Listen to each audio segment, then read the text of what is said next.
Hello and welcome to episode number 627 of Smart Podcast Trashy Books. I am Sarah Wendell and I'm here with Amanda, and we have a special guest for this month. Alison, also known as Fashionably Evil, won our Romancing the Vote auction to co-host this round of RT Rewind with us. Congratulations! Alison picked our issue. We're going back to October 1999, and it's just as weird as we'd hoped. And as part of the auction, we offered a mid-roll ad, which is if you listen to a podcast, it'll break in the middle and there'll be an ad. We don't typically run mid-rolls, mostly because I never know where to insert them, and I don't like them when they're dynamically inserted and I'm in the middle of a word and then there's an ad. Like, that just is very distracting. So I don't usually have mid-rolls, but Alison chose to use her mid-roll to promote a website and nonprofit resource that we love and admire. So when you hear us break for the ad, Alison has a site that she'd like to tell you about. And she also made us a spreadsheet. Y'all, Alison made us a spreadsheet, the way to my heart. And we have such a discussion of historical romance. But I do want to give you some warnings. There are many, many yikes and many, many bikes for those yikes. It's October 1999. A small sampling of what we will encounter includes racism, human trafficking, mentions of stillbirth, ableism, and Islamophobia. Buckle up. These will be really long episodes this month, too, because there's 3 of us. So I hope you enjoy this journey back to 1999, some things we're going to leave in 1999. But most of all, thank you, Alison, for making this a wonderful adventure. Now, I have compliments for the people who enabled Alison to bid on this item in the auction. These compliments are for Liz and Megan. To Liz, you are the kind of person who, whenever your friends think of you, they not only smile, but they get that nice bubbly feeling inside, like they've just laughed for 7 straight minutes, because with you, they usually do. And to Megan, when you are suggested to someone as a connection on social media, the immediate response is, hell yes, because you are the type of person who is delightful to know, and you make every day a little bit more fun. Okay, a lot more fun. Thank you, Liz and Megan, for enabling Alison and encouraging her to bid on this item. We were so happy to record these episodes, and I hope you enjoy them. And speaking of, hello, Patreon community. You are also making this podcast possible. Every pledge keeps me going. Make sure that every accessible has an episode. You listening to me today? My God.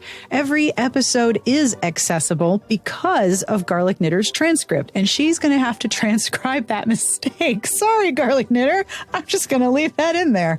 Oh boy, this will be fun. Thank you so much for your support, making sure that the show continues and that is accessible to everyone. Now I can say it correctly.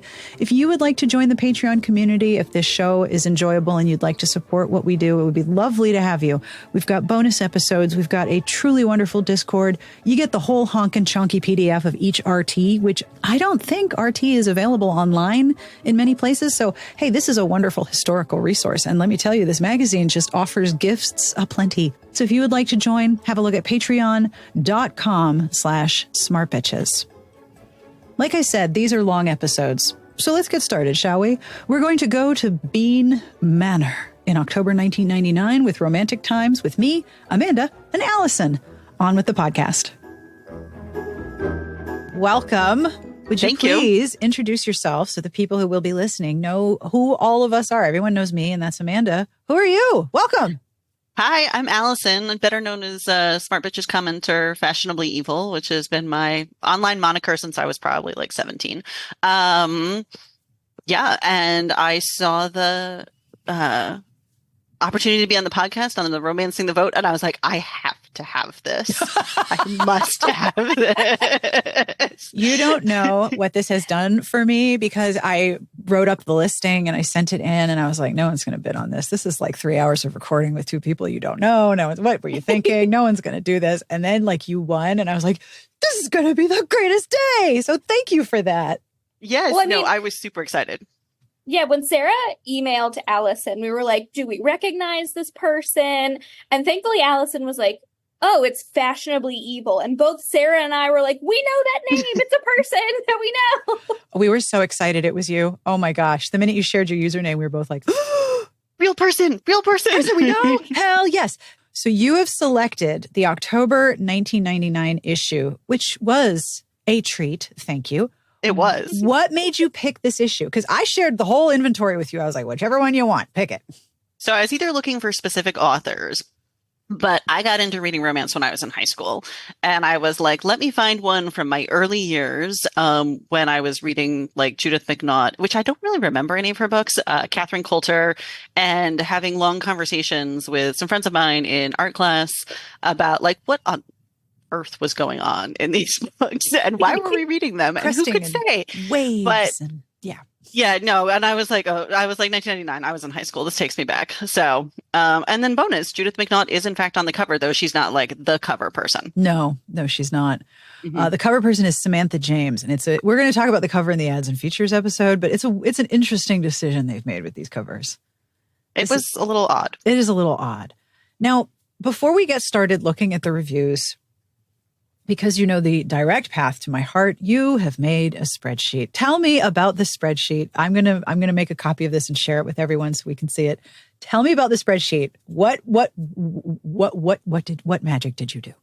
I was looking at they do a table summarizing all of the reviews, and I think they list them in alphabetical order by author or something like that. So you can see like who has been reviewed this month. Mm-hmm. And I was looking at the first one and I was like looking at the numbers, and I looked at the second one and I was like, these don't look as good as the other ones do. And I was like, do they have a preference for one versus the other? And I was like, I'm just going to take 10 minutes and put this into Excel and like, do some basic descriptive statistics like you do.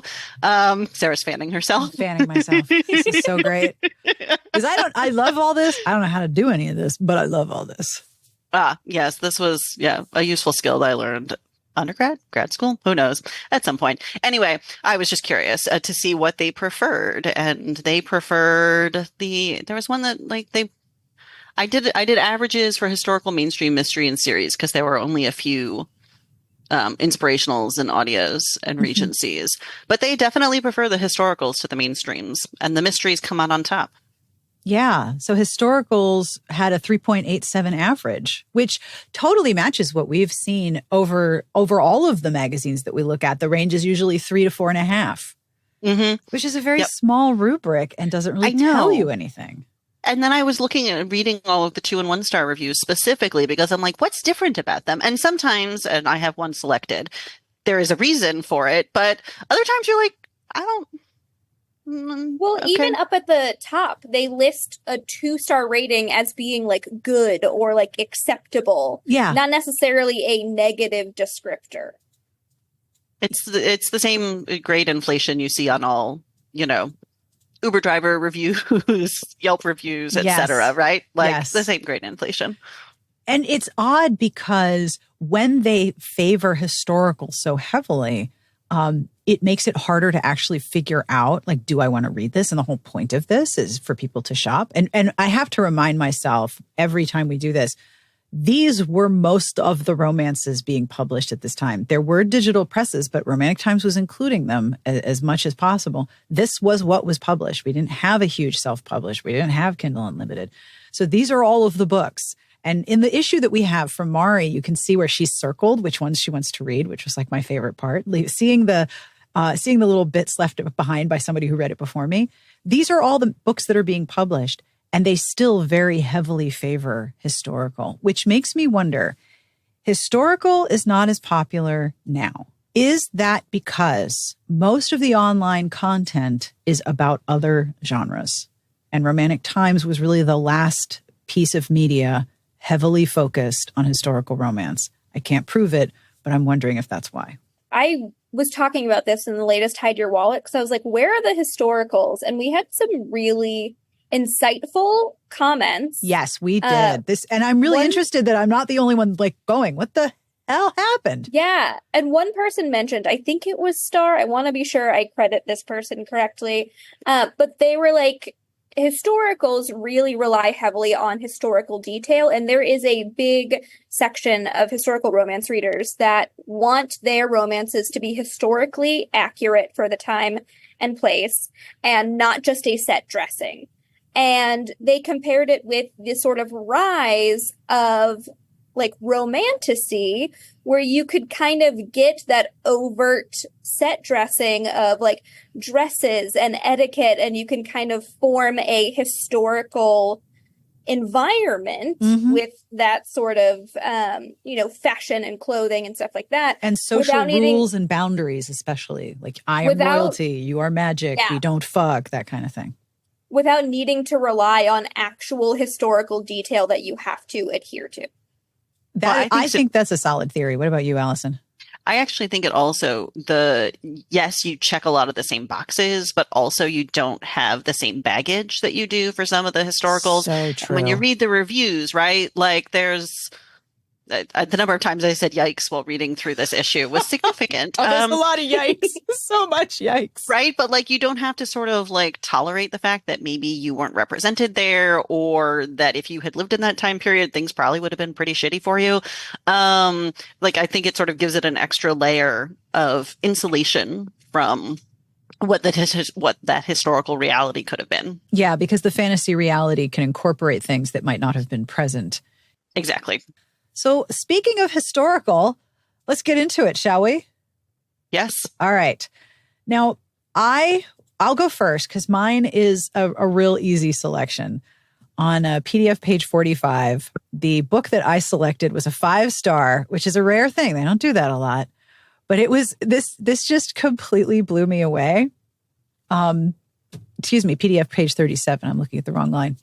PDF page 37, Judith McNaught's 5-star classic is back in print. They gave 5 stars again to the paperback or in print re-release of Whitney, My Love, which was published 10 years prior to this issue. So this is a 1989 book being reissued in 1999. And they gave it 5 stars. And Mari, who owned this magazine, totally circled it.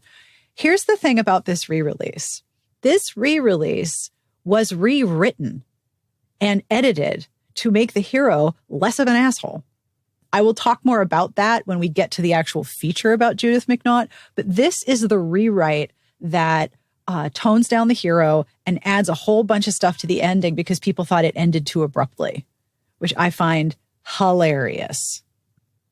Why? Okay, I just need you to know that for some reason, my phone decided that I needed to search for Judith McNaught, and my search results came up. And I'm like, why is my watch buzzing with Judith McNaught news? What the oh my God, is everything okay? Oh, that was a weird moment. My adrenaline is going. So the 5-star review for this book, it's a 10-year-old book. I'm just kind of blown away that they're like, it gets a special box. It gets a big banner. Oy. First published a decade ago, Whitney, My Love remains a perennial favorite. The magic of the romance between Whitney and Clayton has never dimmed and is enhanced in this new expanded version. The first big historical romance set in the Regency era. Really? Whitney, My Love. Yeah. Okay. Whitney, My Love captured readers' attention. The intensely emotional writing tapped into readers' fantasies, making them laugh, cry, and remember the joy and magic of falling in love. This sounds like a movie trailer. How do you make a great book better?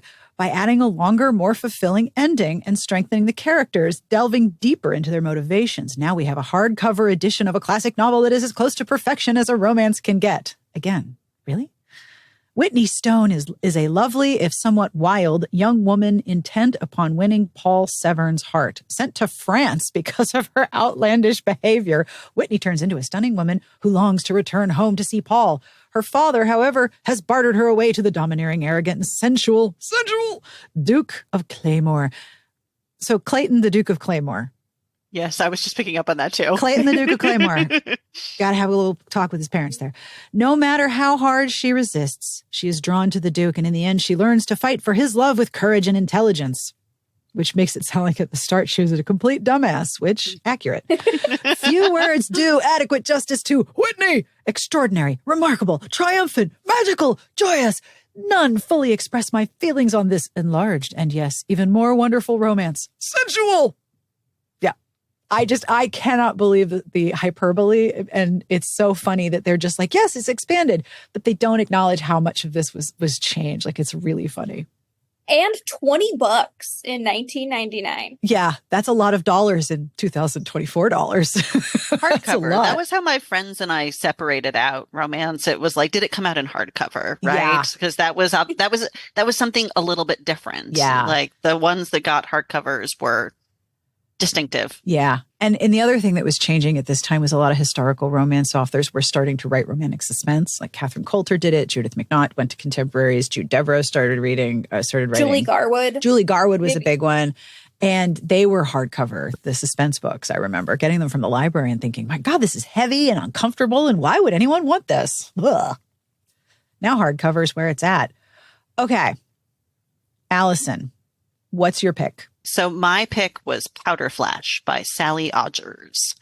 In 1831, Garnet Perry arrives in Australia's Sydney Cove on a bride ship, her marriage already arranged. On the dock, she meets Jeremiah Gold, who instantly proposes, urging her to abandon her fiancé. The kiss he steals makes her worry about more than her reputation. The sometimes crude, often unpleasant manners of the colonists prove consistent with this arrival. What's more, Garnet's fiancé wants to wed that day. Jeremiah Gold, born in Australia and given to its wild manners, can't forget Garnet. Weeks later, her husband is selling her, so he buys her, marries her, although she's already married, and takes her to his land. Garnet stays with him because she has no way to make a living. Settled in 1788, Sydney was originally dominated by convicts and settlers from the fringes of British society. Sally Odgers captures their wild, rebellious manners and achieves a highly interesting setting. This novel is impressively well written and choice reading if you like a bit stronger touch of realism than of romance. Sensual. That took a turn. That took a wild turn. I did. If we have any Australian listeners, they are screaming right now. Weeks later, her husband is selling her, so he buys her, marries her, although she's already married. I thought I had seen every trope in romance at this point, but I didn't know you could buy somebody else's wife. I just didn't know. Well, this magazine is going to teach you so much. Yes, a lot of it's going to be really fucked up, but it's going to teach you some things. Who is this guy like, I'm going to kiss you on the dock and we're going to get married? This is a perfect candidate, Amanda, for Am I the Asshole? Hi, I just got off a ship and this guy made out with me on the dock and wants to get married right now. Is that bad? Yes, bad. Go, run. So what other book were you looking at? Oh, there was a 1-star review, which is on page... Very rare for the historical. Like, yes. They love them some historical, as you have quantified. And it's kind of surprising. Yeah, Vigil House by Jane Toombs is the next one. The day Tabitha weds Boris Gregory and moves into Vigil House, she learns of the family curse that brings madness, deception, and death to the home, killing children in every generation. Aye. Uplifting content, this. Yeah. Suffering from mental illness, Tabitha spirals into madness, believing the curse after her son is stillborn. With her cousin Alicia's help, can she lift the curse and help free the Gregorys? Following many conventional Gothic and saga plot lines, Jane Toombs creates a long-winded tale of an ancient curse ruining lives for years to come. Vigil House offers few surprises and far too much recycled material from 60s and 70s novels. Longtime readers may reminisce about those old Gothics, but new readers might find the repetition, slow pace, and hints of incest off-putting. Sweet. Hints of incest. Oh, dear God. Oh, my Dash Lord. of incest. All right. So let me just flag that as a possible subtitle for this episode. Hints of incest. Sweet. You guys ever see Dude, Where's My Car? What's mine say? Sweet. What's mine say? Dude, hints of incest. What's mine say? Hints of incest. Hints of incest. Oh, hints of incest. Oh, my dear God. Okay. So do you get to kind of know the reviewers as you read these issues? Because I noticed that when I was reading her reviews in particular, I was like, oh, we just have very different taste. Like there are some Smart Bitches commenters who I love and who are like super insightful, but I know we don't overlap. And so I don't read their recommendations. Oh, because... yeah. As I've said many times, I have received email that says, I love everything you hate. Keep up the great work. Mm-hmm. Which is fine. Definitely. The minute I know where our tastes align, that's the most powerful thing you can know about somebody if you're looking for recommendations. Do your tastes line up? Is your line of good and your line of bad anywhere near each other? But the line of bad is the really important one. Kath Robin and I do not have the same tastes. Like I used to have breakfast with her every now and again. I don't even know if she's still on this earth. I kind of hope she is. And I can talk to her. Kathy, I need to talk to you about this magazine. But like if she's going off about this book, you know that it was quite an experience.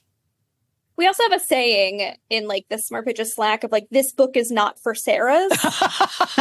Yes, we do. This is not for Sarah's. Yes, hints of incest are not for anybody, honest to God. Yeah. Now, you had flagged one more, Alison. Oh, Courting Claire, page 42. Yeah. Set in 1897 Indiana. That's the other thing. These historicals are set Reconstruction era Southwest. They are all over the place. And then right next to it is a medieval. Sure, as you do. Yeah. Well, and it's funny when I think historical, I tend to think Regency because that's kind of the bulk of the ones that I have read. But Certainly these ones lately. These are all over the place. Yeah, in terms of their locations. So, Courting Claire by Linda O'Brien. Claire Kavanaugh and Emily, her blind sister, are going home. Their father has just died and the family home is to be sold. Claire has learned that her father spent all the money on their education and poor investments. Nice juxtaposition. Emily falls on the boat home and is saved by handsome owner Tyler McCain. What no one realizes is that Tyler is set to buy her home in cahoots with the rich town bully Reginald Booth. When Tyler finds out, he's still reluctant to forego his dream of owning property. With the help of friends, Claire and Tyler are repeatedly thrown together, Tyler playing the seducer and Claire thinking of marriage until she uncovers his true intentions. Tyler is so selfish at times that he annoys this reader, though when Claire faces danger, he begins to wake up to what is really important in his life. Ms. O'Brien gives a thoughtful, although predictable read with Courting Claire. This reader feels Claire may have deserved better. Sensual. But 3 stars? 3 stars, right? But 3 stars? Yeah, I would definitely quibble with the 3 stars, but I liked this one because it was like compact and concise, and it tells you what you need to know as a reader, right? Like to me, this is review. Yeah, it's a good, informative review, right? Like we've all read books like that where you're like, you could have done a lot better, sweetie. That's definitely a romance experience I've had where I'm like, okay, clearly this person is going to make this heroine happy, but I think he's a complete bozo. But hey, many a person I know in my life is married or partnered up with a bozo, and you just kind of be like, okay, whatever makes you happy. Guy's a bozo, but all right. This is an actual review. I'm so excited. Mm-hmm. I know, me too. That was why I picked it. And I was like, is that exciting enough? I don't know. But it was like I said, there was good information about whether or not you would want to read that book in the review. 100%. Yeah. You're so right about that. Amanda, what about you? Is on page 38, both of the PDF and the magazine. And it's Daring the Devil by Leslie Lafoy. And my comment is, what the fuck? This sounds baller. And it's set in 1835 Massachusetts. I'm a sucker for anything set in Massachusetts because that's where I've lived for the last decade. And the review is, after creating a stir with her time travel romances, Leslie Lafoy presents a historical suspense that is a rare and very special tale, combining the chill of a thriller and the passion of a romance. Pickpocket Darcy O'Keefe survives through her skill and her ability to pick an easy mark, but she blunders when she targets handsome Aidan Terrell. Aidan's looking for a guide to the underground world of thieves and lowlives. When he catches Darcy stealing from him, he blackmails her into leading him around Charlestown in search of a madman who murders for pleasure. I've been to Charlestown. How novel. Was there Darcy a madman who murders for pleasure there while you were there? Are you looking for him? Sounds like a terrible tour. Lots of townies. The Freedom Trail goes through there, and there's a big monument. That's all I discovered in Charlestown. What a terrible tour, searching for a madman who murders people. Like, oi, just go for the ghost tour. They're all dead. Darcy has no idea what kind of web she is entangled within. Why is Aidan hunting the killer? How does she fit into his plans? Plunging deeper into danger as they get closer to catching the killer, they are thrust into a passionate relationship that can lead to salvation or death. Merge Silence of the Lambs with a heady romance, and you have some idea of Leslie Lafoy's feat in Daring the Devil. It may not be for every reader, but fans of thrillers and psychological suspense will be more than satisfied. Leslie Lafoy breaks new ground as she casts a spell that won't let you go. Sensual. Wow. But they mentioned Silence of the Lambs and a historical romance, and that... I think you need to read that. Seems great. I think you need to read that. Great. I think that sounds pretty off the wall. I also I've just clued into the fact that so many of these reviews are in this issue are written with language that is intended to be a cover quote. Yeah. Cast a spell that won't let you go. Settle into the embrace of this comfort read. Like, this is all language meant for cover quotes. I don't know if that's deliberate, but clearly the cover quote language matches, right? Mm-hmm. Yeah. So you're going to read this one? I might. I was looking. Goodreads gave it like a 3.5, 3.6, but there's only a few reviews, and I'm tempted. I'm tempted to find a copy of this. Imagine that pitch today. Imagine pitch wars online. So I'm going to cross historical romance with Silence of the Lambs, and the whole internet kind of goes, what? I think that would still work. Even not just historical romance, I picked up a book that was like a YA retelling of Silence of the Lambs set in the 80s. Oh, And what that now? book was, it's called None Shall Sleep. And I think it's set in the 80s or maybe early 90s, but it's like a young adult inspired Silence of the Lambs. And it was very good. It's by Ellie Marney. Yeah, it's set in 1982. Wow. It's good. Well, I mean, nostalgia is a heavy thing, and 20 years is the sweet spot, right? Yeah. Shall we move on to inspirational? Yeah, I passed If we on must. this one. This was a snooze fest for This me. was a big snooze. Allison, what was your pick here? My pick was The Decision by Gail Roper. I looked at this review. This review made me think about a bunch of things. Yeah, it made me think a lot of things too. Not necessarily good things, but we had some thoughts. No, but The Decision by Gail Roper, 4.5 stars gold award. I'm not. Yeah, so you got 4.5 stars, 4.5 stars top pick, Top pick. 4.5 stars top pick gold. So they really liked this book. This is top of their very limited rubric. Yeah. Okay. The Decision by Gail Roper. Forgiveness is a gift, Rose says to the man she loves. You can't earn it. It's a gift, whether it's mine to you or God's to you.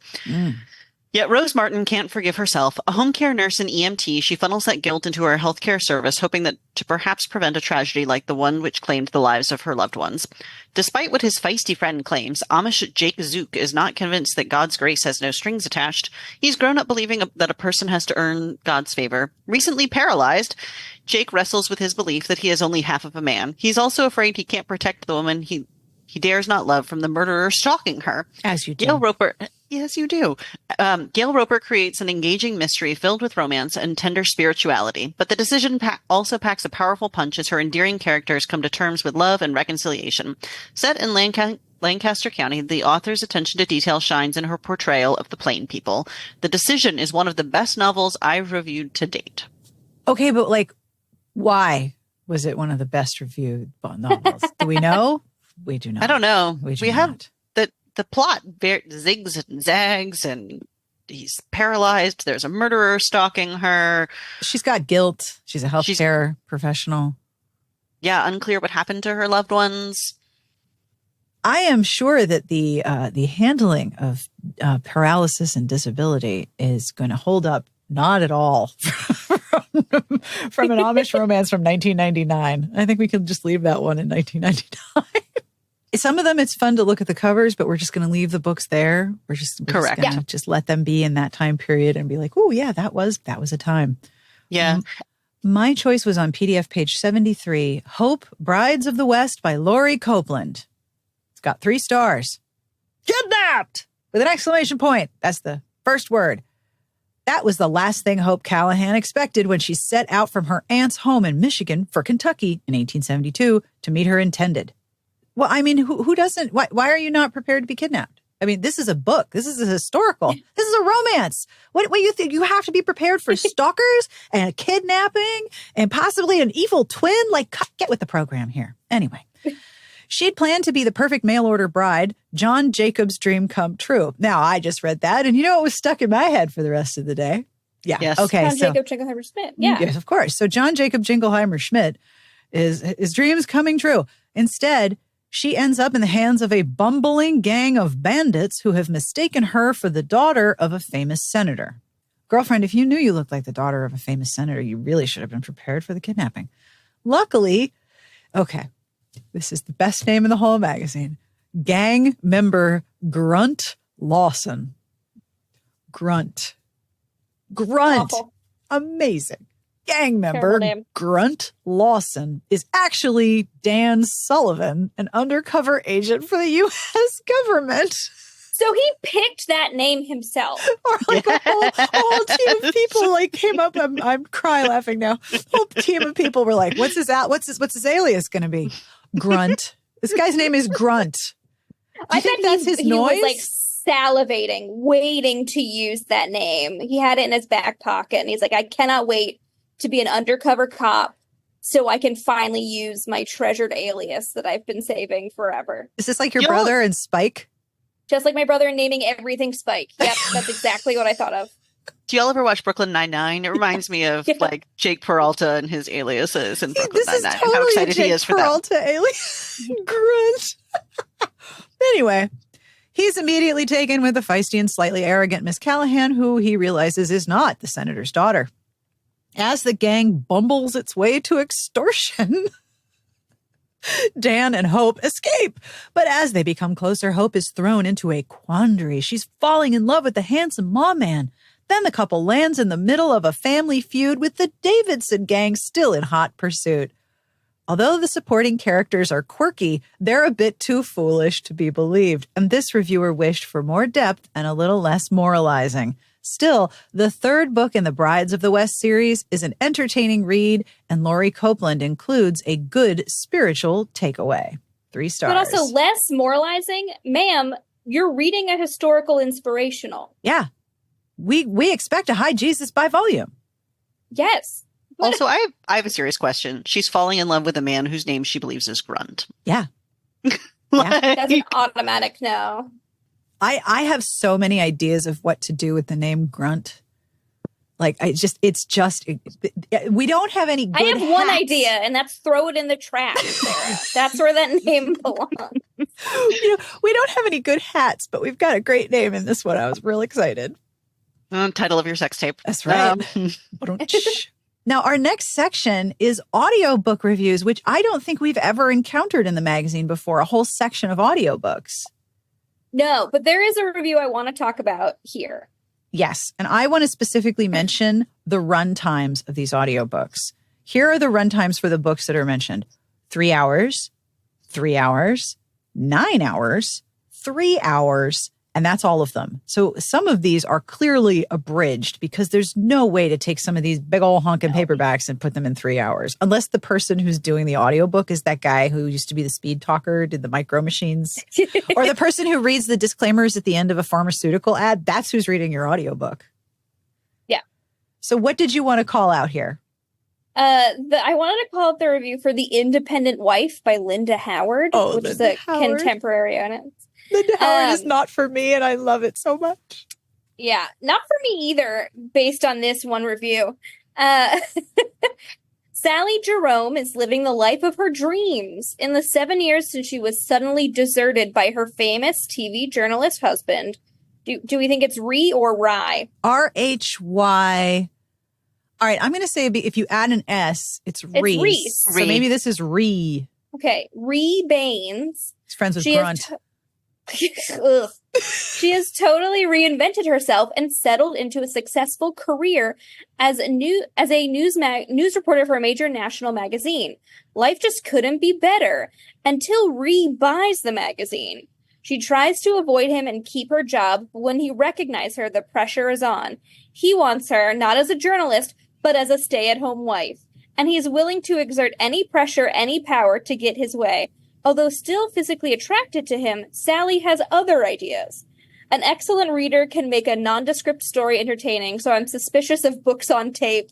Even as I enjoy them, I'm acutely aware of the unusual difficulty of responsibly evaluating them as printed matter. And Paula Parker is a superb reader, which I'm assuming is the narrator, because they don't mention the narrator anywhere else in the book info. But once the pressure is on and Sally is slowly pushed to her limits, the listener is swept into a world of adventure as Ree is forced to take Sally along on the biggest story of the year. Be careful if you're driving while listening. You may arrive at your destination and wonder how you got there.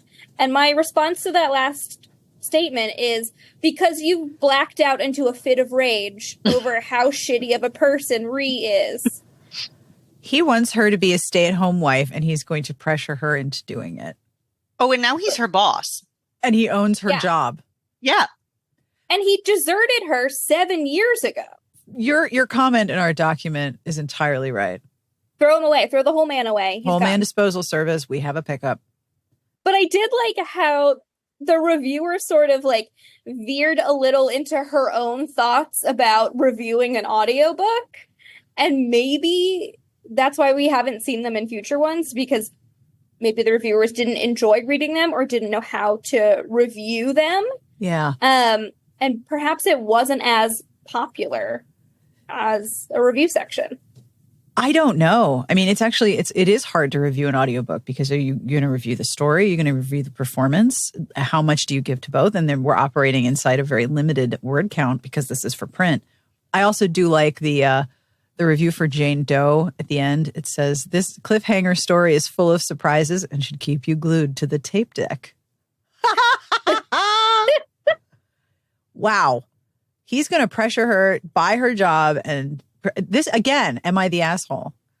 My estranged husband left 7 years ago, has come back, bought my business, and is threatening to make me a stay-at-home wife. Should I divorce him? Yes. Yes, you should. Run for the love of God. Get a restraining order. Yeah. Whew. Also, he has to take her along on the biggest story of the year when she's already a successful journalist in her own right. Yeah. He has to. He has to. All right. So for our mid-roll, we've decided to ask you about a cause or a issue that is important to you, and to give you as much time as you would like to tell people about this issue or cause and why it's important. All right. So the organization that I picked to mention here is called Scarlet Teen. And Scarlet Teen has been around since, for many years. Goes back to the early days of the internet, basically. And they provide high quality, thoughtful, and inclusive sex ed on a shoestring budget. Their content is primarily aimed at teenagers and young adults, but they have kind and helpful content no matter your age, gender, sexuality, or relationship status. And I find them charming and helpful and a great resource for the young people in my life. That's wonderful. And they are a nonprofit, am I right? Yeah, they are. They do things like I said, very much on a shoestring budget. And so, but they have like articles, which I recently clicked on there, show me something random. And there was a whole article about penises. And it was just like so kind and thoughtfully written in terms of sort of addressing the does size matter and what does it mean to be a good partner, right? And how much or how little of that your penis really has to do with any of it. A very important question, especially in romance. It is a very important question, especially in romance. I really like the way that it sort of gives people the context and the tools to think about their bodies and to do it in a kind and empathetic way, because so much stuff is in media is mean about bodies and mean about difference, and places that offer kindness and support for that are always welcome in my book. That is fantastic. Thank you for mentioning Scarlet Teen. They have been in operation since 1998, which is amazing, which is 1 year prior to the magazine we're looking at this month. Mm-hmm. They are also wholly independent. They don't receive any state or federal funding. They have no institutional funding, which means that they are both nimble and independent, but also in danger from a lot of current legislation, because they can be shut down for offering queer sex ed or just sex ed. So thank you for bringing this to our attention and promoting Scarlet Teen. I think it's a really generous use of your time. So thank you. Thank you. So we move into mainstream, which again has that weird ass category key with contemporary and contemporary romance and contemporary suspense and futuristic ghost, paranormal, romantic mystery, romantic. It's all. If we're tagging ourselves, I'm still ghost, just for the record. First of all, they gave Debbie Macomber 1 star for Promise, Texas. Wow. They gave her 1 star. Youch. Also, I will point out that there is a special separate section. Again, this is 1999. For Kensington's Encanto line, and all of the reviews in that section have Spanish in italics and then immediately translated back into English as they review these books. And it's just wow, why are they separate? What are you doing? Yeah. But there's also the contemporary romance multicultural parenthetical, and I wasn't sure what that meant. Oh, Black people. Oh, okay. Black romance. Black romance. Multicultural. Multicultural, yes. So the book that I picked in this section was The Reef by Nora Roberts, which I always think it's fun to look at Nora Roberts' reviews as they're released, because she has a lot of very similar hallmarks to her contemporaries, but they get more and more suspenseful as they go on. So The Reef got 4.5 stars top pick, but it's not a top pick gold. This is the paperback release, so it sounds like this was already released in hardcover. I'm not sure if this is a reprint of an earlier review or if they're reviewing it again. It's not clear. 25-year-old treasure hunter / diver Matthew Lassiter has always known the millionaire treasure hunter Silas Van Dyke murdered his father. But neither he nor his Uncle Buck has ever been able to prove it. Over the years. Uncle Buck came out before this, so why that's would what I'm- you do that? Really? Uncle Buck came out in 1989. Yeah, 89. All right. So anytime I say Buck, we're going to picture John Candy, right? Yes. Obviously. Over the years, Matthew and Uncle Buck have tried to keep alive Matthew's father's dream of finding the legendary amulet known as Angelique's Curse. Then they hook up with amateur treasure hunters Ray and Marla Beaumont and their daughter Tate. This small band of partners' friends are overjoyed when they recover the treasure from a wrecked ship. It looks like they'll all be richer than their wildest imaginings, but tragedy and treachery destroy their dreams. First, Uncle Buck loses his leg in a shark attack. Hate that. While the team is coping with this emergency, the treasure is stolen by the evil Van Dyke. Broke and disheartened, the partnership is dissolved, as well as the burgeoning love between Tate and Matthew. 8 years later, marine archaeologist Tate suddenly gets word from her father that he may finally found the clues that will lead them to Angelique's curse. Tate is none too happy to discover that her father has already enlisted Matthew and Uncle Buck's help in the hunt. In deciding to proceed with their quest, they all know that it will result in a potentially deadly showdown with Silas Van Dyke. They can only hope the outcome will be different this time. Relationships are the key to this exciting and exotic adventure tale. Ms. Roberts uses all her consummate skill as a storyteller to make you root and care deeply for this small band of adventurers, marvelous as always. The thing about the Nora Roberts books, especially at this period of time, is that she went deep dive research into cool ass jobs. Like you had glass blowers and marine biologists, and people who recover treasure, and like you got cool jobs. It's always a cool job. But I'm really curious to read this and be like, which one of the Nora Roberts prototype heroes are in this book? Because she's got like 5 prototype heroes and she mixes and matches, I think. All right. What was your pick, Alison? This may or may not be one for broadcast. I'll just say it is because it is a complete and total yikes on bikes. All right, brace yourselves, everybody. Hold on to your butts. A Veiled Journey by Nell Bryan, page 82. Yep. A Veiled Journey by Nell Bryan, 4 stars. Liz Ryan has grown up in a loving and supportive home where she knew she was loved. She attains her dream of being a surgeon. One night, a chance meeting with an Arabian prince changes all that. Immediately attracted to the beautiful doctor, Prince Abdullah is willing to pull whatever strings were necessary, even if that means pulling her away from her home. Through a friend of the family, the prince stirs up a hornet's nest as Liz discovers the truth of her birth. The daughter of a 13-year-old Saudi Arabian concubine, Liz's mother gave her up to save her life. Now Liz feels drawn to the country of her birth, longing to find the mother she never knew. What Liz finds on her journey is a country with laws she cannot begin to understand. She also discovers a burden to help these women and children in any way she can. In the midst of all this, the prince's attentions increase and Liz finds herself drawn to the man while hating the way of life. Could it be possible to get the man to choose to see things through her eyes? With amazing details, Ms. Bryan gives readers a look at a world we cannot even imagine. Her story will draw you in as you see the difficult life in a land clinging to centuries-old tradition. So many yikes. Oh, no. All of us now. So many yikes. You know the little emoji with the gritted teeth? All of us look like that right now. Like all of us are like, oh. Okay, so I think we need a new rating. Like we've got 4 stars, 4.5 stars, top pick gold. I think we need a number of bikes. How many yikes on bikes is this? I think this is a 5 yikes on bikes. This is top of the line. Oh, dear God. Gah. Oh, yee. Oh, no. Like, yep. You know how there's a cringe and like you feel it in like your whole back? Like you're tired. Yeah, you want to just like. Yes. Like you just want to remove your skin and hide for a little while. Like, oh God. Yeah. The cringe. Whew, the cringe is with us. Dear Lord, that was a journey. Let's leave that in 1999 as well. Oh my God. Whew. 4 stars. 4 stars. 4 stars. Wow. Dear Lord. So I picked a ghost romance. It's on page 83 of the PDF and 87 of the magazine, called Spirit of Love by Rachel Wilson. This only got 2 stars, and I'll admit, I found the review pretty hard to follow with all the missing pieces, or with all the like moving parts of the different characters and yada, yada, yada. So the review is Georgina Witherspoon enthusiastically travels from New York to the New Mexico territory to help care for her elderly grandmother, Maybelle. It seems that Maybelle has been seeing ghosts, one in particular, Devlin O'Rourke. Georgina's arrival is punctuated by a bank robbery stopped by Sheriff Ash Barrett while he's escorting Georgina to the ranch. As you do. After his, yeah. A bank robbery on the way to the ranch. Got it.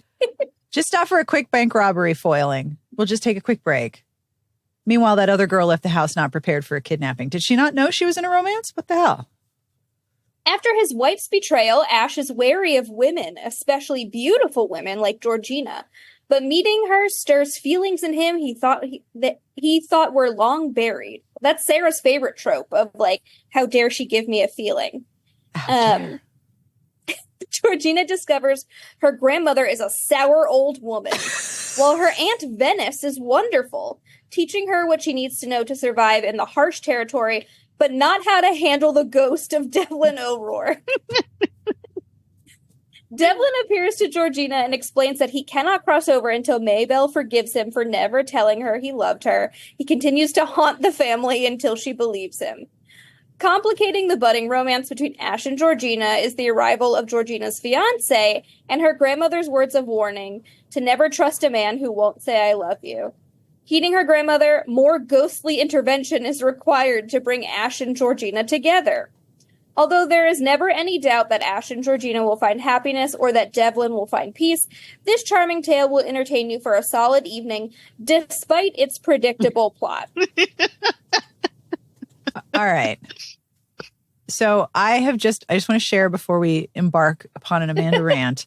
In the document, I have just pasted the original cover for this book, and it is so terrible. It's so bad.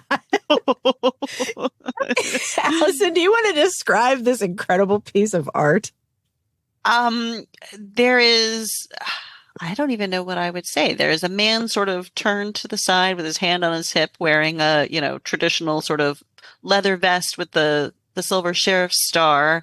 There's I don't know, he kind of looks like, I think it's supposed to be like a old Western town, but it kind of looks like he's been plopped on the beach. The sun is so bright behind him. And we have Spirit of Love in red italics at the bottom. This makes me wonder how old Maybelle is. So Maybelle to me is Queen Latifah in Hairspray. And so every time I hear Maybelle, I'm like, oh, it's Queen Latifah. But no, it is not. But would be an improvement. There's a lot going on in this story. Yeah, but if like Maybelle was alive when Devlin was alive, because obviously he's like, I never told her I loved her and I'm sad about it. But the cover's placing him in this old West town.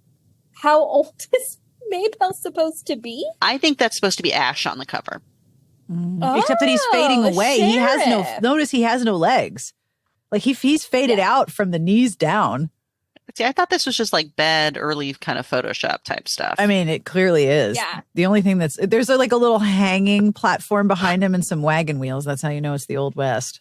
Well, that was what made the legs is what made me think it was the beach, that he was sort of like in water up to like about or maybe, his knees. Is that the ghost or is that Ash? Like, is Devlin reincarnated as Ash? That'll be a whole thing.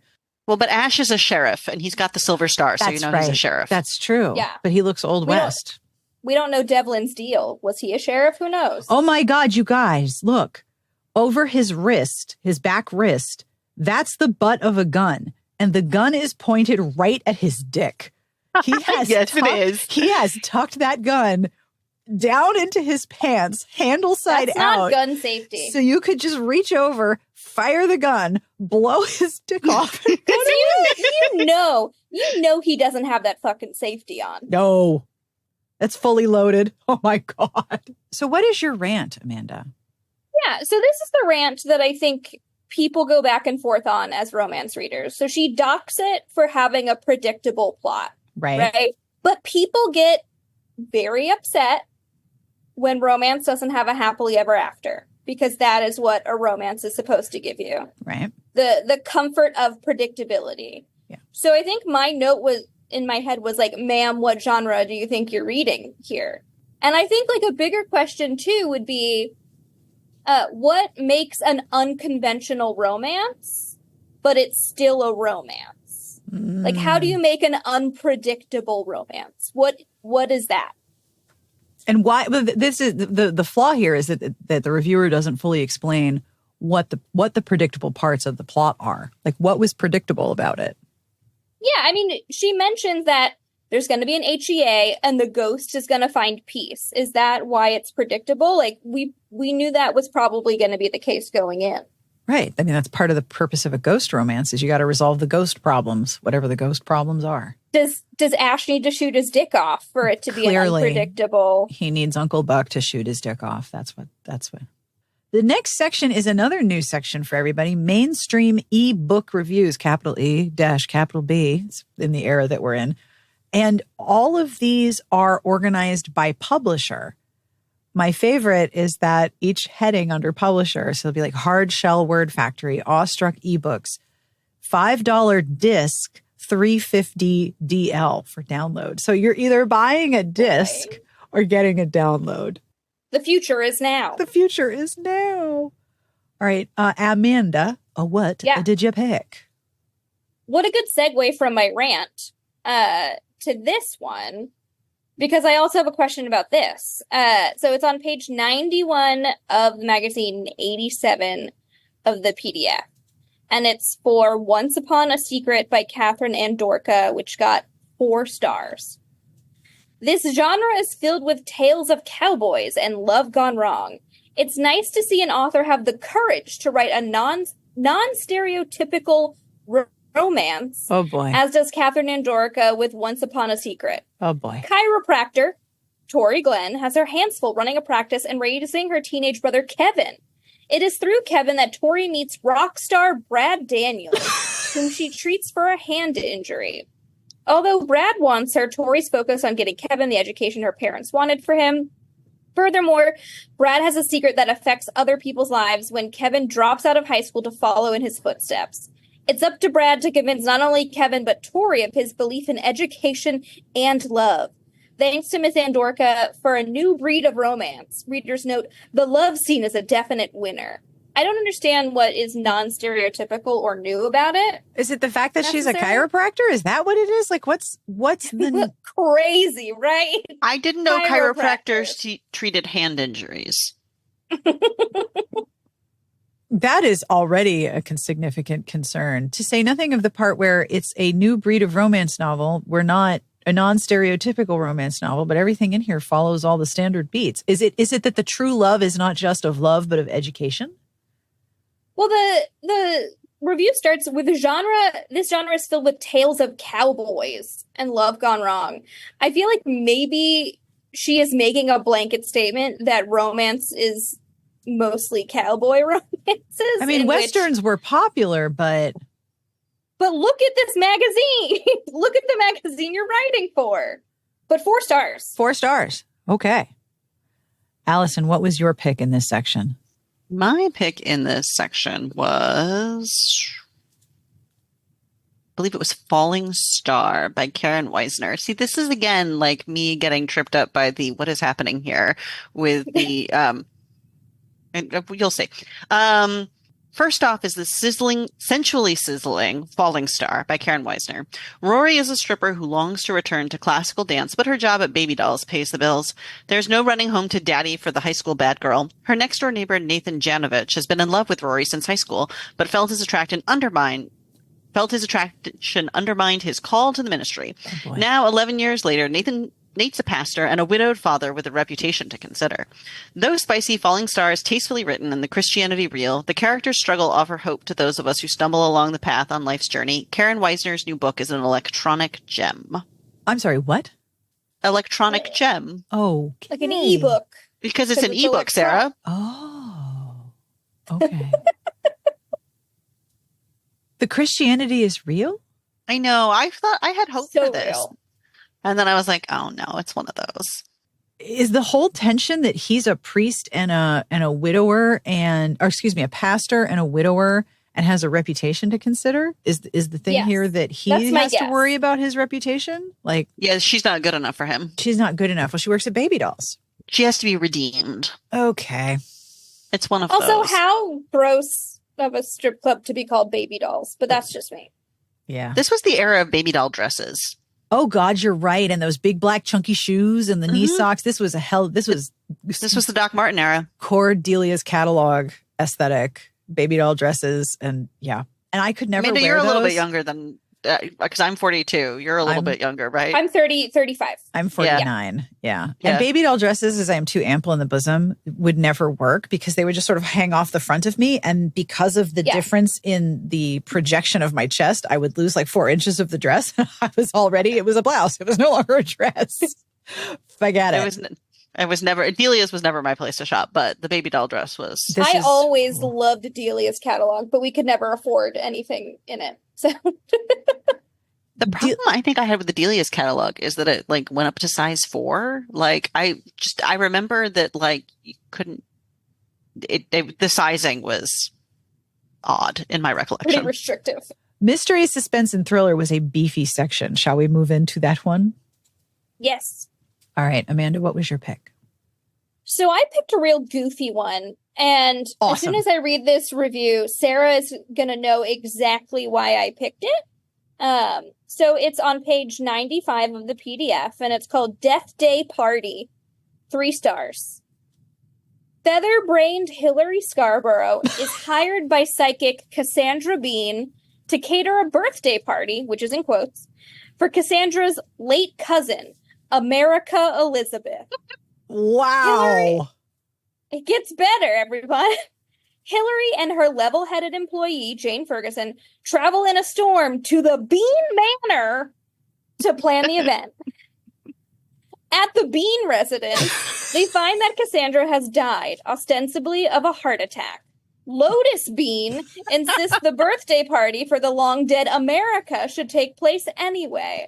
Jane wants to escape from what appears to be a nut house, but Hillary will not turn down $1 and accepts the job. The only bridge home has been washed out, so the two are forced to take shelter at Bean Manor. Things go from bad to worse. The storm knocks out the phone line. Cassandra's corpse disappears. Another Bean dies rather mysteriously. When phone service is restored, Jane learns that her erstwhile boyfriend, police officer Bo Jackson, that a convict has escaped from the state prison and is believed to be near the Bean home. Jane must use her wits to discover who is behind all the mysterious events. Using the famous plot device of no way in or out of the manor, Paula Carter creates an extremely funny novel reminiscent of the great screwball comedies of the 30s. Although more interaction between Bo and Jane would have been appreciated, this is still a fine way to discover the joys of humorous mysteries. Amanda? Yeah. I think the beans were jeopardized. You can't jeopardize the bean. But wow. Bean Manor. Bean Manor, Lotus Bean. Lotus Bean. I thought the winner of best name in this episode was Grunt, but it might be Lotus Bean. You've got some competition, Sarah. I think Grunt might be in second place. Say nothing of America Elizabeth. How come she doesn't have a bean name? Is America Elizabeth a name like Mary Jane where you say it together? Maybe it's America Elizabeth Bean. That's a lot of syllables. But America Elizabeth is the cousin. So it's possible maybe she's not a proper bean. Yeah, an aunt got married and they don't have the Bean name anymore. Do you think all the beans in this family are named after actual beans, like Lotus Bean, Mung Bean, Pinto Bean? Is Lotus Bean an actual bean? I think it is, although I could be wrong. This is the part of the show where we start Googling things. I just like that her boyfriend's name is Bo Jackson. Bo Jackson. What are lotus beans? Seed of a plant lotus beans or lotus seeds are indeed. So we've got, we think some of them was someone's name like Pinto. Kidney. We got a kidney bean. What's Garbanzo's nickname? Okay, so the cover that they show, and is this the original cover? I think this is the only one they have. There's lots of floral wallpaper. Yeah, there's a secret passage and a cat, right? And a cat, yeah. Oh, what do you think the Bean Manor cat's name? I know. Maybe that's Garbanzo. Maybe I think Garbanzo is the cat. I mean, you can't. That's a you good can't cat name. saddle a human with that name. What are they going to call him? Ben? Apparently, there's also a recipe inside the book. Oh, I mean, it's beans. Beans all the way down. Someone's like, I loved the recipe for Hillary's brandy sauce. Wish we could have had the recipe for the pecan cranberry quick bread she mentions, too. Also, this appears to be part of a series. Yep. The decorating duo of deduction is back. Yeah, Hillary Scarborough, a domestic artiste, and her assistant, Jane Ferguson, an ex-law student in the Murder by Design series. Wow. But we've got Bean Manor here. Bean Manor. It's great. That's amazing. Take me to Bean Manor. Sounds great. We can have a whole vacation. Also, Bo Jackson. Like, I appreciate it's Beau instead of BO, but like, couldn't we have come up with something a little bit less? Look, Bono's beans. What can I say? Look, they used all their creativity on Bean Manor. Elizabeth and America Elizabeth. They were fresh out. They were. I do think the cat is named Garbanzo. Yeah. Cat. Okay, so we're going to go with it. I agree. It's canon now. Allison, what is your pick? Harvest of Bones by Nancy Means Right on page 92 of the PDF. Ooh, 4 stars. Yeah. Okay, this is amazing. I can't wait for everyone to hear this. I just read the first 2 sentences and I am delighted. I am filled with joy. I am so excited. The joy is why I liked this one as well. Harvest of Bones by Nancy Means Right. Middle-aged divorcee Faye Hubbard is trying to start a new life by operating a B&B in Vermont, but nothing is going right. First of all, she's rented a cow to give the place atmosphere, but Dandelion, that'll do it, is an extremely stubborn cow, and the atmosphere she's creating is not a good one. Then, before she even gets a paying customer, which I think must refer to Faye and not Dandelion, local octogenarian Glenna Flint turns up, freshly escaped from a rest home with the aid of her niece Hartley. Faye doesn't know what's worse, coping with the cow or the demands of a cantankerous old woman. Finally, an actual paying customer, Kevin Crowningshield, turns up, and it looks as though the B&B just might work out after all with one customer. That one customer, right? Yeah, we got that one guy. We're good. Yeah. Then Gandalf, Faye's greyhound, digs up a body on the farm that might be the corpse. That's a good dog name. I think Gandalf would be better for like an Irish wolfhound, but we'll take it as a greyhound. Mm-hmm. Yeah, Gandalf the Grey. Exactly. Then Gandalf, Faye's greyhound, digs up a body on the farm that might be the corpse of Glenna's long-missing husband. Kevin's wife dies under mysterious circumstances, and Faye realizes that there may be a murderer loose. Oh my God, you think? Filled with dry wit and colorful characters, Harvest of Bones is a most enjoyable mystery. Readers will also enjoy watching Faye, who has escaped from a bad marriage, and Glenna, who has escaped from a nursing home, get their zest for living back. I swear, the mystery section is always the most fun. Oh my God. Weird shit happens here. It's great. I need to know Dandelion the cow and Gandalf the greyhound. Like, what do you think their chemistry is like? You think they hang out? You think they're just like, these humans are just ridiculous? Oh, no, they're going to be like one of those little like interspecies best friend kind of type things where like the cat and the hedgehog are friends and things like that. They're totally one of those pairings. So what is it about the atmosphere that the cow is creating that is not good? Do you think that just means the cow is taking a big old dumpus everywhere? I just think they're somewhat flatulent. Yeah, cow the farts. Cow's just bad vibes. The cow, poor Dandelion, getting a bad rep. Bad vibes cow. Bad vibes cow. Oh my God, that was delightful. The Dandelion was great. And I love that one paying customer is going to solve all of her business problems. All of the problems are solved by that one. She just needs one. Yeah. You gotta but he might be a murderer because his wife just died under mysterious circumstances. And there's a whole ass body. As long as the check clears. Yeah. Okay. I'm not judging. Yep. Does the check clear is a very powerful sentence. I also like that in the next review for the aluminum hatch, there's a character named Link Pickett. There are some amazing names in here. In this one. Mm-hmm. The names in this one are incredible. The book that I picked is a historical romance on PDF page 91, is A Mortal Bane by Roberta Gellis, 4.5 stars, top pick. Now, we've got Dandelion and Gandalf and bodies and, Bean House. Now we've got like a whole other world here. This is a medieval. In 1139, Magdalene Le Batard, which I believe is the bastard, runs a bawdy house from the old priory guest house which is under the protection of the Bishop of Winchester.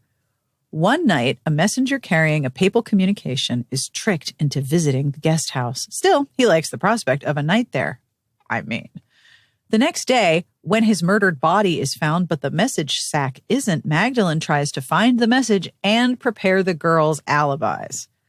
The Bishop of Winchester sends his most trusted man, Sir Bellamy of Itchen. The attraction between Belle and Magdalene is immediate, but both have an investigation to carry out. They find out that the message was of vital importance to England and that they are not alone in their search for it. The guest house and their own futures are at stake as Magdalene and Belle strive to find the truth behind the slaying. Roberta Gellis, the queen of historical romance, weaves a magical tapestry of history, murder, and passion in a mortal bane. Magdalene's courage and warmth make her a heroine we hope to encounter again. I don't know if this turned into a series, but the hero was itching. Gross. I know. You don't want to think about itching at a body house in the 1100s. Like, ooh. It's like when someone mentions fleas or bed bugs and you're just like, ah. No, thank you.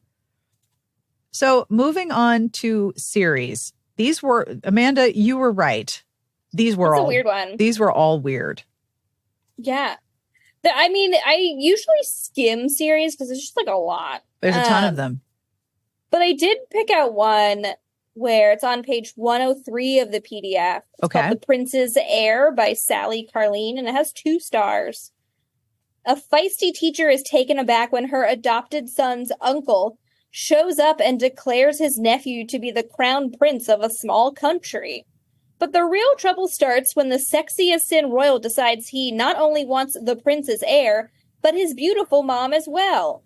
While Sally Carleen pens a marvelous hero, her heroine's mostly impolite behavior mars this otherwise emotionally charged and pleasant romance. I want to know what this lady's doing. What did she do? I don't know, but she's impolite. Did she like fart in front of him, or is just like? Did she rent a cow? Does she not want to be kidnapped? I mean, maybe she wants her adopted son to not be a royal because it's a human rights violation. Like maybe she's like, you know what? You can solve your own problems. Me and my son are fine. How old is this nephew? On the cover, he looks like a toddler. Yeah, seriously, I would be rude too. I'd be like, no, you're not coming near me. You're not coming near my kid. I don't know who the hell you are. You piss off. Yeah, so I got like a whiff of like, you know. She had a spine and he didn't like it. Yeah, that's what I'm getting a hint of. Those are definite vibes. I did not select one from this section because none of them really jumped out at me. This was my pass. Was this your pass too, Allison? Yeah, nothing really jumped out at me here. So let us move then into Regency. I don't know if we're going to have Regency cats this time. That was a real high. We are going to have Regency cats. Yes. Spoiler. Okay. All right. So the one I picked was on page 105. And mostly because I was really excited to read this out loud. From Signet, a top pick, April Killstrom leads off the October Signets with the Wily Wastrel. And when I read that, I thought it said the Willy Wastrel, which would have been an even better title. The delicious tale about a young man about town who hides his fascination with machinery behind the guise of a womanizing gambler. I bet he is obsessed with boilers. He's a train man. He loves model trains. Loves model trains. When he accidentally compromises a young lady and is forced to wed, he is both surprised and pleased to discover that his new bride shares his unusual interests. She loves trains too. She loves trains too. But will she be as understanding when duty to his country takes precedence over the honeymoon she deserves? Miss Killstrom is on quite a roll with this charming, effervescent love story featuring the appealing second Langford brother and his equally splendid heroine. I love romance between two nerds who are desperately trying to hide their nerd. Like, they're really, really trying to hide their nerd flag, but then they end up married to somebody whose flag is the exact same as theirs. Like, that's really fun. But the Willy Wastrel obsessed with machinery, unparalleled greatness. I can't top it. It's perfect. I just like how but his, public persona is that of a womanizing gambler. Yeah. Like, he cannot be a nerd. No. Likes. But then he's got like a secret room in his manor that's just full of little model trains. Machinery. Fascination with machinery. And then there's a little picture of the book, which is not usual. Usually we don't get to see the cover. I have to Google them. The caption is, April Killstrom's The Wily Wastrel is a true, quote, invention of love. So he probably, they both do invent something cool. Obsessed with boilers. The best kind of hero is obsessed with boilers. Allison, what was your pick? My pick was one on the same page, the Magic Jack-o'-lantern. Which, how could you say no to a Magic Jack-o'-lantern? Sandra Heath beguiles us once again with supernaturally enhanced romance in the Magic Jack-o'-lantern. 4 stars. When an enraged elf goes on a rampage in Bath, only his lovely patron, a wealthy cit's daughter, has a chance of stopping him. But how will she do it without attracting the attention of the haughty gentleman currently renting the suspected villain's Royal Crescent lodgings? Although the diverting brownies tend to overwhelm the romance at times, Ms. Heath finishes up her amusing tale in grand style and with a suitably touching resolution. And I'm very confused as to whether those brownies are baked goods or fairies. Gotta be fairies. All right. I gotta look up the cover for this. Oh, is it good? What? Oh, it's I don't know. Here it comes, putting it in the document right underneath. There you go.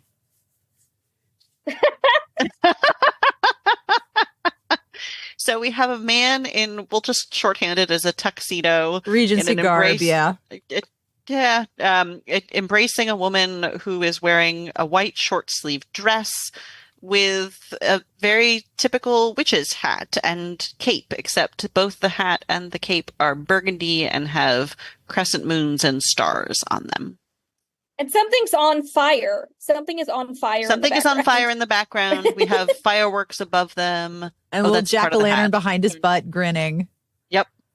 And because they're like embracing and about to kiss, the jack-o'-lantern is like almost leering, like, hey. Yeah. This fabric is every fabric you see at Joann's at like starting next month for spooky. Yes. This is Halloween fabric. And I'm kind of wondering, like, was the witch's hat with the conical top and the big brim, was that even a thing in the Regency time, or is that more of a modern depiction of witchery? Like, what is this hat? But wow, that's a good cover. And there's fireworks. I kind of want to know if this is available digitally, but I don't think it is. Are you checking, Sarah? No, I'm trying to find like any other info. No, it looks like it's just in print and it's available used. What a shame. The top, it has a single 5-star review on Amazon. And the review is, she's done it again. What does that mean? Terrific effervescence. They're celebrating Halloween in Bath with the Duke and Duchess of York and their Russian guests, and there's a brownie population. This sounds incredible. The Hortitals brownie Bodkin accompanies Polly to Bath, where he meets up with Ragwort, the brownie from book 1. This is amazing. I do love a paranormal historical. Oh, they're fun. I do love those. Much more fun. All right, Amanda, what was your pick? So, last time we did RT Rewind, Sarah discovered the Cats of Mayfair series. Yes. And we all had a great time. Yes. So there's a book in this Regency list of reviews called Lord Caldwell and the Cat. And this is sort of like, I was very hopeful that we'd get some cat action. Lord Caldwell and the Cat by Joy Reid features a handsome bride-seeking baron who loses his heart to his beautiful cousin, just a dash of incest here. Yeah, hints of incest here. Who has just arrived with her mother to take up residence in a small cottage on his country estate. Timing is everything, however, and it will take both ingenuity and luck to divest himself of an engagement to a beautiful but frivolous society belle. Although the hero does not always show in the best of lights in his dealings with the heroine, Regency fans will appreciate the lively interplay of Miss Reed's well-drawn characters. So, no mention of a cat. And then I was like, I bet the heroine's name is Catherine. And I was right, the heroine's name is Catherine. Boo. However, the cover definitely has a cat on it. And the tagline says, a feline fiasco sparks a riotous romance. Look, if there's a fucking cat in this book, that better be included in the review, is all I'm saying. I need to know if there's a cat. What is up with the cat on the cover, though? I feel the like cat is literally photoshopped on. Oh, yeah. That cat is not actually there. It's partially on his knee and partially on her lap. Her feet are weird. I just want to say her feet are weird. Yeah, this is like, we're definitely in Photoshop of Horrors cover snark territory here. And he's looking at the cat like, this is the greatest day of my life. And she's looking up at him like, yeah, you are looking at my pussy.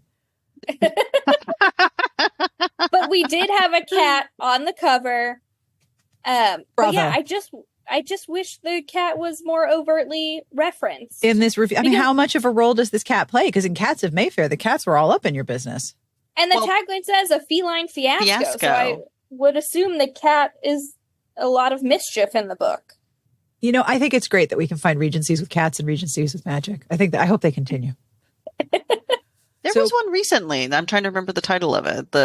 It was Shifters. Yeah. Like Regency Shifters. Yep. A Most Unusual Duke, I think. Oh, yeah. Yes. Susanna Allen? Yes. Something Susanna like that. Allen I read great I read paranormals. I read two or three of them recently. They're fun. They're fun. They're fluff. They're fun. I have the audiobook in my favorites to be listened to. There's one with bears, right? Ooh. So there's a lot of use of the word sleuth, which like...